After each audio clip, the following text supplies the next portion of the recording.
up, you guys? Mixed Emotions here, back again. Welcome back to the newest installment of my creepypasta story. Ignore that. Just a new Java fucking update available for my computer, which I don't need. So, in the last chapter, chapter 8, my heart gets shattered. Eyeless Jack apparently decided to play a little mind game on Helen and make him think that I did not care about him, that I was only using him for love, sex, and lust. And apparently Helen decided, thought that he was actually being realistic, although he was not. He was just lying because Eyeless Jack wanted to date Helen because he was actually going to ask him until he found out that we were together. Yeah, so even when he walked by, when Ben told me to kiss Helen if I actually was dating him, when Eyeless Jack walked by, he's like, "Oh, that's cute." He was actually in pain because he was about to ask Helen out. So we're doing chapter 9 today. So this is the end of the fight from chapter 8. Chapter 9. 1 year together. Helen kicks Tyson off of him and got up and pulled out his mask and put it on and pulled out his knife and knocks Tyson to the ground and slits his neck and he bled to death. The last thing Tyson said was, "Zach, I love you." "Tyson, please come back to me. I never got the chance to say I love you," Zach said while running over to Tyson. Zach kisses Tyson's cold lips. "You'll see him soon," Helen said. Zach lunges at Helen. Helen moves out of the way. They do that for about 10 minutes. I gain consciousness. Helen dodges Zach one last time and shoves his knife all the way through Zach's chest right where his heart is. Helen comes over to me and grabs me by my collar and pushes me up against the fence and said, "Makes what you saw wasn't real. EJ filled my head up with lies." Helen, air, I managed to say before I started gasping for air. Helen loosens his grip on me so I could breathe. He technically had me, pushed up and his hand was, on my neck. Not choking me, but was like this. He had me pushed like that. At 11:30 p.m., so this is at night. "Mix, please listen to me. I do love you and only you," Helen said on the verge of tears. "Helen, I wish I could trust you, but I can't," I said, turning around. The silence, please help me. I need him in my life. He's the only thing that brings me happiness every day," Helen said. The silence walks over to me.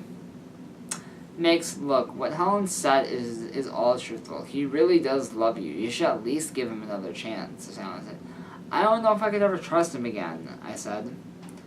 "Mix, you and Helen are the best boy couple who can stand each other for longer than any other couple I know," the silence said. "Fine, I'll give him another chance," I said. "Good, now go get your boyfriend back," the silence said. I walk over to Helen, who is crying. "Helen," I said. Helen stops, but still sniffles when he asks, "What do you want?" "I want you back. I hope you can forgive me," I said, but cut off by Helen kissing me. "Yes, I'll forgive you, but you should be the one who forgive me," Helen said, but it was cut off by me kissing him.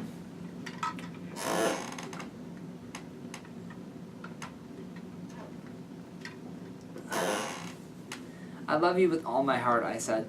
"Jeff, let's go home before Thunder wonders where we are," Helen said. And Jeff teleports us back to the house because that's what he does. He can teleport. 2 weeks later. "Helen, wake up," I yelled while shaking him. "Mix." "What, Mix? Are you okay?" Helen asked sleepily. "Yep, I'm fine," I said. "Then what do you need?" Helen said, saying it, but rubbing the sleep out of his eyes. I kiss him and he kissed back. "Happy 1 year anniversary, baby. I love you," I said. Helen blushes. "Why are you up so early? You like to sleep in?" Helen asked. "I worked through the night with the silence to make our first year together special," I said. I take Helen's hand and lead him into the living room that has the word "past" hanging from the ceiling. And Slender had to ask us, because if you guys watched Ask Creepypasta episode 1, you guys would know how tall Slender is. And how tall he is, the ceilings are a foot taller than that. So we had to have him apparently hang them from the ceiling for me. Where did you get all these pictures from? Helen asked. Some of them I took with my phone, like all the selfies. Jay, Liu, Toby, and Silence took some without you knowing, I said. Why do you do this to me? Helen said. Calm down, babe, I said. The next room has present, and it's just all outline pictures. The last room is future, and there's a ring, black hair dye, and a picture of Jeff and Liu as young kids. Mix, why is there black hair dye? My hair is already black, Helen said. I want my hair black, I said. No. Cliffhanger. Oh, sorry for a short chapter. This chapter is kind of short.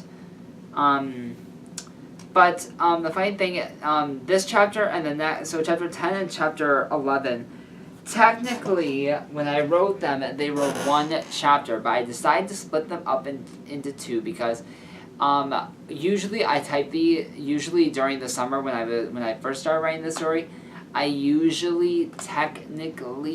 would type until midnight.